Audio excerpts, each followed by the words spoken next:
Welcome to AI Paper Podcasts. We're the place where we unpack really important AI research for you. That right?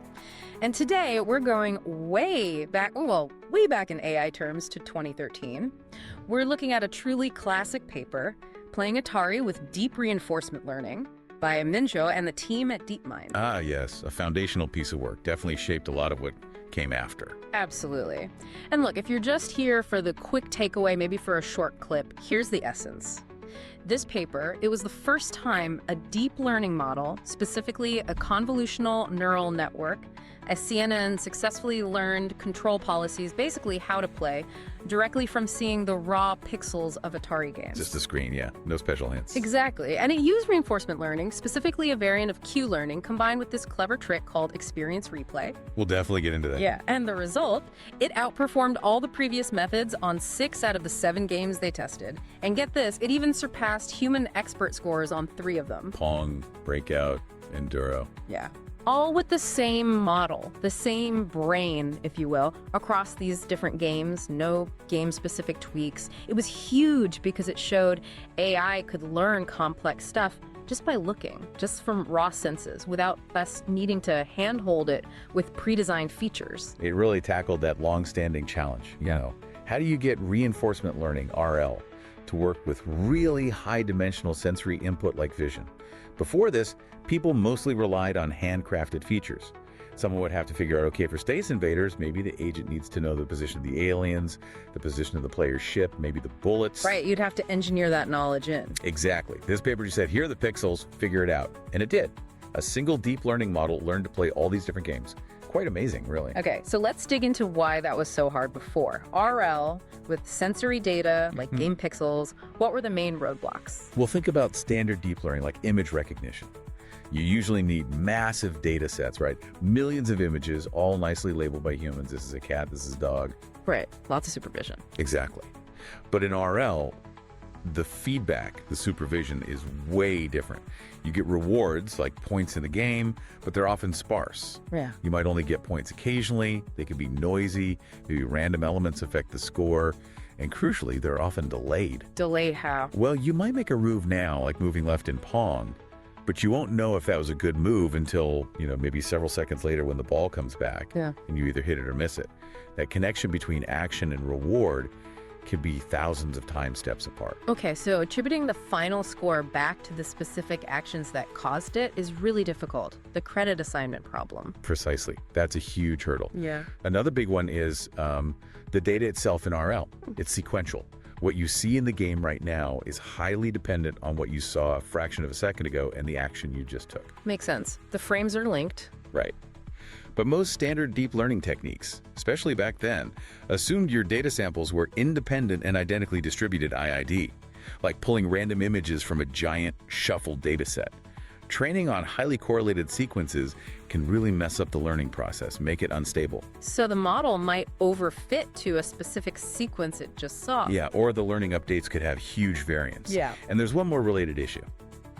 The data distribution is non-stationary. Meaning it changes over time. Exactly. As the agent learns and gets better, its policy changes.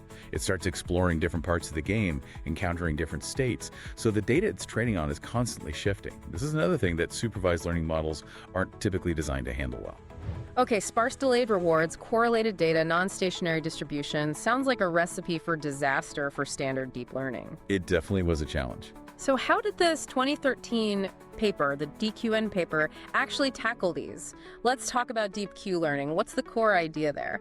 The central idea was to use a deep convolutional neural network, which they called a Q network, to approximate the optimal action value function, often written as QS. Okay, QSA. Break that down for us. So think of the Q function, QSA, as a kind of prediction. It tries to estimate the total future reward you can expect to get if you start in a particular state, A's, like the current game screen, take a specific action A, like pressing the fire button, and then continue playing optimally, or near optimally from that point onwards. So it's like a quality score for taking an action in a given situation. Exactly. A quality score or expected future return. The goal of Q learning is to learn this function. Ideally, the optimal function, Q, which tells you the best possible expected return. And this builds on traditional Q learning. How does that work conceptually? Right. Traditional Q learning relies on something called the Bellman equation. It's a bit recursive. It basically says the optimal Q value for a state and action, QSSA, is the immediate reward you get after taking action A in state S, plus the maximum possible Q value you can get from the next state you land in, his prime. You discount that future value slightly, because future rewards are often less certain or valuable than immediate ones. Okay, so the value now depends on the reward now plus the best value you can get next. Exactly. And Q learning is this iterative process where you keep updating your estimates of these Q values based on the experiences you gather. In the old days, for simple problems, you might store these Q values in a big table. State action pair in, Q value out. But for Atari games with raw pixels, the number of possible states is astronomical, right? You can't have a table that big. Absolutely impossible. That's where the deep part comes in. Instead of a table, we use a function approximator, in this case, a deep neural network, to estimate the Q function. So the network takes the state, the screen pixels, as input and outputs the Q values for all possible actions. Precisely. The network, with all its weights, represents the Q function. This is powerful because it allows for generalization. If the network sees a game state it hasn't encountered before, but it looks similar to states it knows are good, it can infer that this new state might also be good. Okay, so how do you train this Q network? It's not quite supervised learning, you said. Right. You train it by trying to minimize a sequence of loss functions. The loss at each step compares the network's current prediction for Q at A with a target value. But unlike supervised learning, where the target is a fixed label, here the target is derived from the Bellman equation, using the network's own predictions for the next state. Wait, so the target depends on the network itself? Yes. Specifically on the Q values the network predicts for the next state, Q's prime. So the target is roughly reward plus discount factor max Qs. You calculate this target using the network's current weights, or sometimes weights from a slightly older version of the network, which helps stability. And then you update the network's weights using something like stochastic gradient descent to make its prediction for Qs closer to that target value. It's kind of like the network is chasing its own tail, but in a carefully managed way that converges towards the true Q values. That sounds tricky to get right. And you mentioned it's model-free and off-policy. What does that mean here? Good points. Model-free means the agent learns purely from trial and error, interacting with the game emulator. It doesn't try to build an internal simulation or model of the game's physics or rules. It just learns the mapping from states to action values directly. Just cause and effect, based on pixels and score. Pretty much. And off-policy means that the policy the agent is learning about, the optimal greedy policy where it always picks the best action, is different from the policy it's actually using to gather experience. How does it gather experience then? Usually with a no-greedy strategy. That means most of the time, say 90% of the time, it picks the action that its current Q network thinks is best, greedy. But the other 10% of the time, with probability, it picks a completely random action. Ah, so that's for exploration, to make sure it tries different things and doesn't just get stuck doing the first thing that worked okay. Exactly. It needs to explore to potentially discover even better strategies. Off-policy learning allows it to learn about the optimal way to play while still behaving somewhat randomly sometimes to ensure it keeps exploring the game effectively. Okay, that sets the stage. Deep Q network approximating the value function, trained using Bellman updates, interacting directly with the game and exploring. But you mentioned earlier there were some clever tricks needed to actually make this work robustly, especially with the challenges of RL data. Yes, absolutely. And the first big one was experience replay. Experience replay, tell us about that. What is it and why was it so crucial? It was a really elegant solution to the correlated data and non-stationary distribution problems. The core idea is simple. As the agent plays, you don't just use the very latest experience, state, action, reward, next state, to update the network. Instead, you store these experiences, these little tuples, in a large memory buffer, often called a replay memory. Like a database of past moves and outcomes. Oh, exactly. It might store, say, the last million frames or transitions. Then, when it's time to train the Q network, instead of using the current transition, you randomly sample a small batch of transitions, maybe 32 of them, from this large memory buffer. Ah, so you're training on a mix of recent and older experiences chosen randomly. Precisely, and this has several huge advantages. First, data efficiency. Each experience tuple might be sampled and used for learning multiple times, instead of just once when it occurs. You get more bang for your buck from each interaction with the game. Makes sense. Reusing the data. Second, and maybe most importantly, it breaks the strong correlations in the observation sequence. Because you're sampling randomly, a batch might contain experiences from totally different parts of the game, played at different times. This gets closer to the IID assumption that standard deep learning methods prefer, which significantly stabilizes the training process. So it smooths things out, reduces the variance of the updates. Exactly. And third, it helps with the non-stationary distribution issue.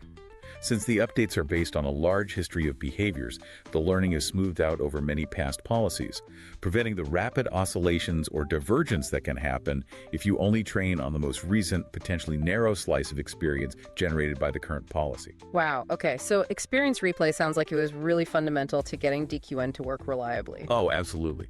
It was a game changer.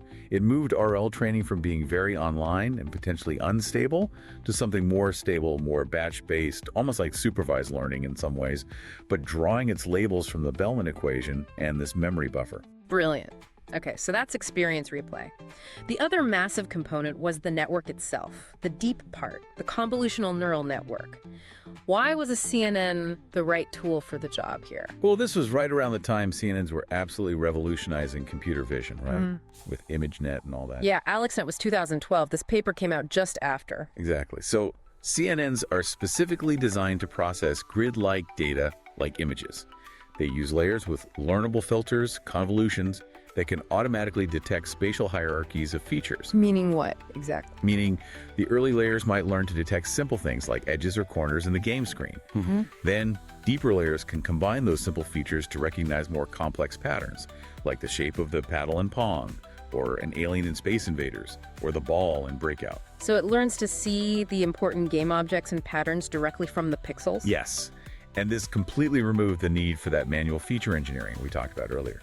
The network learns the relevant visual features on its own, which is incredibly powerful and makes the approach much more general.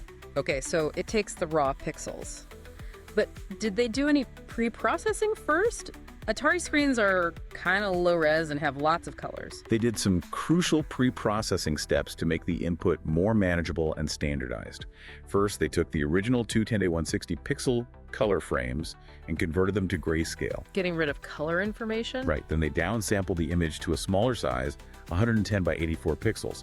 And after that, they cropped out an 84 by 84 region that captured the main playing area, often cutting out the score display at the top or bottom. Okay, 84 by 84 grayscale, but games involve motion, right? How did a static image capture that? Great point. That was another key step. They didn't feed just one frame into the network. They actually stacked the last 4 pre-processed frames together. So the input to the network wasn't just 84 by 84, it was an 84 by 84 by 4 tensor. Ah, so the network sees the current frame plus the 3 immediately preceding it. Exactly. This simple frame stacking technique gives the network implicit information about motion, how things are moving, their direction, their speed, without needing a more complex recurrent network architecture, although those came later. Clever. Okay, so this 84 by 84 by 4 spec goes into CNN. What did the network architecture look like? It was relatively simple by today's standards, but quite effective. The 84 by 84 by 4 input went into a convolutional layer with 16 filters, each 8 by 8, applied with a stride of 4. This was followed by a ReLU nonlinearity, the rectified linear unit activation function. Standard activation, then? Yes, ReLU was becoming standard. Then came a second convolutional layer, this time with 32 filters, each 4 by 4, applied with a stride of 2, again followed by ReLU. So shrinking the spatial dimensions while increasing the number of feature maps? Right. After the convolutional layers, the output was flattened and fed into a fully connected hidden layer with 256 ReLU units. Okay, a dense layer. And finally, the output layer was another fully connected layer, but this one was linear, no ReLU, and it had a separate output neuron for each possible action the agent could take in the game. The number of actions varied per game, maybe 4 to 18 actions. So if a game had, say, 6 possible actions, the final layer would have 6 output units. Exactly. And the value coming out of each unit represented the network's predicted Q value for taking that specific action in the current state, represented by the input frames. What was the advantage of having one output per action like that? Efficiency, mainly. With this setup, you feed the state, the 4 frames, into the network once, do a single forward pass, and you immediately get the estimated Q values for all possible actions. Then the agent can just pick the action corresponding to the output unit with the highest value. if it's acting greedily. I see. Otherwise, you might have had to put the action into the input somehow and run the network separately for each action to compare them. Exactly. That would have been much, much slower, especially during gameplay when you need to select actions quickly. This architecture was much more computationally efficient. Okay, makes sense. So they had this DQN architecture experience replay. Now, they tested it on 7 Atari 2600 games. Which ones were they, and what did the overall experiment look like? All right, the 7 test beds were Beam Rider, Breakout, Enduro, Pong, Q*bert, Sequest, and Space Invaders. A pretty diverse set, different genres, paddle games, shooters, maze-like games. A good mix. Definitely. And what was really striking, and a key claim of the paper, was that they used the exact same network architecture, the same learning algorithm, and the same hyperparameters across all 7 games. No tweaking for individual games. Nope. The only thing that changed was the number of outputs in the final layer to match the number of valid actions for each specific game. This really hammered home the generality of the approach. They weren't hand-tuning it for Breakout and then changing things for Space Invaders. One single learning system. That's seriously impressive. Now, I remember seeing something about reward clipping in the paper. What was that about? Yeah, that was an interesting detail. Because raw game scores can vary wildly recently. Getting 1 point for hitting a brick in Breakout versus maybe hundreds for shooting an alien. They decided to clip the rewards during training. How did they clip them? All positive rewards were mapped to +1. All negative rewards, like losing a life perhaps, though Atari rewards were mostly positive, were mapped to -1, and 0 rewards stayed 0. Why do that? Doesn't that lose information about the magnitude of the reward? It does, and that's a potential downside, or at least something to be aware of. The main reason they did it was for stability. It limits the scale of the error signal, the difference between the target Q value and the predicted Q value that gets propagated back through the network. By keeping the rewards bounded, it makes it easier to use the same learning rate across all games without worrying about gradients exploiting games with huge scores.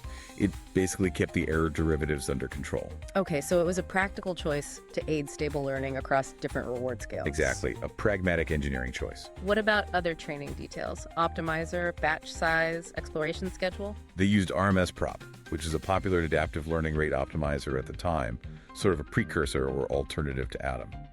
They used mini batches of 32 experiences sampled uniformly from the replay memory. Which held 1 million frames, you said? Yes, the replay memory stored the last 1 million transitions. For exploration, they used that A greedy strategy we talked about. They started with 8-1, meaning fully random actions. Exploring wildly at the beginning. Right. Then they linearly decreased down to 0.1 over the first million frames of training.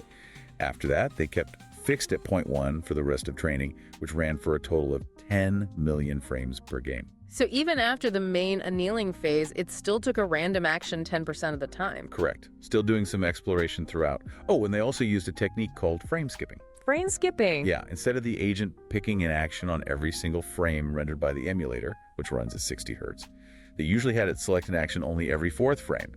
And then that chosen action was simply repeated for the 3 skipped frames in between. Why do that? To save computation? Partly, but more significantly, it allows the agent to play through the game about 4 times faster in terms of real time, without drastically increasing the computational load per decision step. It effectively lets the agent learn from more game episodes within the same amount of training time. They noted they used a skip of 3 for Space Invaders, possibly because the lasers were only visible for 1 frame, and a skip of 4 might cause the agent to miss them too often. That was actually the only hyperparameter they mentioned varying across games. Interesting detail. Okay, so they trained these agents for millions of frames. How did they track if it was actually learning? Was the training stable? RL can be notoriously tricky. It can be. They look at a couple of metrics. One was the average total reward the agent got per episode, averaged over a bunch of recent episodes. They showed plots for Breakout and Sequest, and yeah, those reward curves were quite noisy. They jumped up and down a fair bit, although the overall trend was upwards. So progress, but bumpy progress. Exactly. But they also tracked another metric, the average predicted Q value for a fixed set of states that they held aside.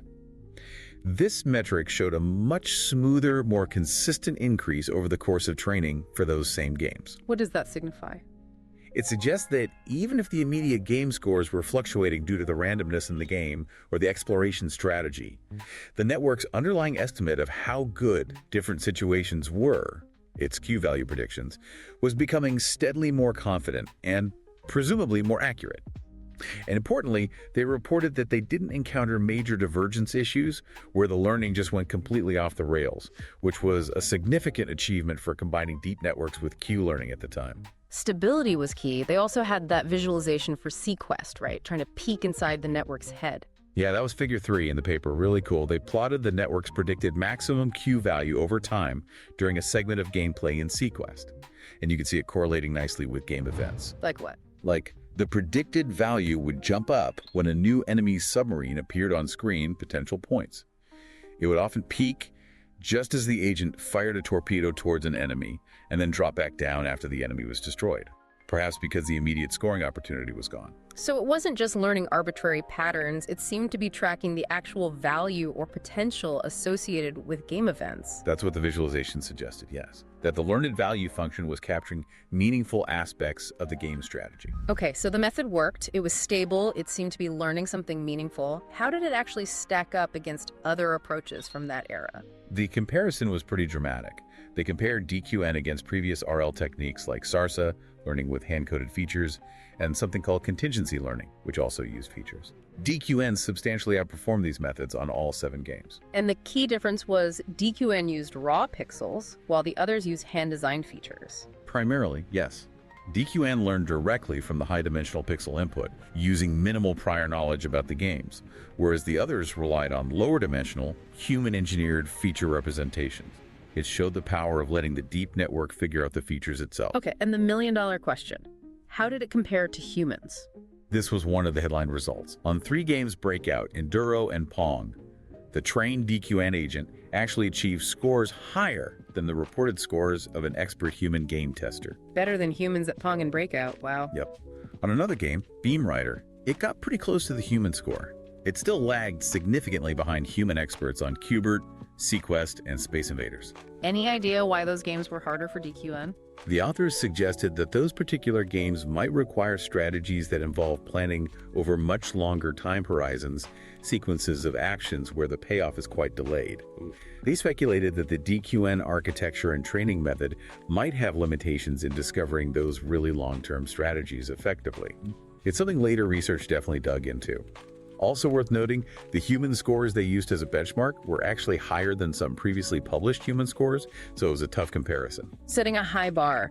They also compared it to a different kind of approach, HNEAT, which used neuroevolution. Right. HNEAT, hyperparameter optimized neural evolution of augmenting topologies, was an approach where you evolve the structure and weights of a neural network for each game using evolutionary algorithms, rather than using gradient descent like DQN. How did they compare? HNATE could sometimes achieve very high peak scores, potentially by finding very specific deterministic exploits or patterns in a game.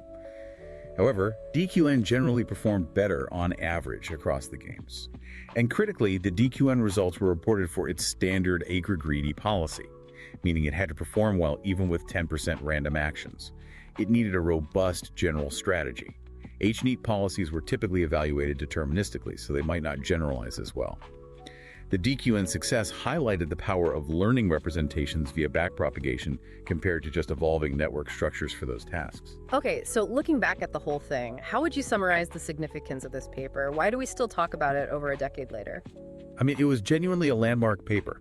It was the first really compelling demonstration that you could take deep learning, combine it with reinforcement learning principles like Q learning, add a key innovation like experience replay, and successfully train an agent to perform complex control tasks directly from high-dimensional, raw sensory input like pixels. No hand engineering needed for the core perception. Exactly. It showed that a single general algorithm could achieve state-of-the-art results across a diverse range of challenging environments, the Atari games, without task-specific modifications.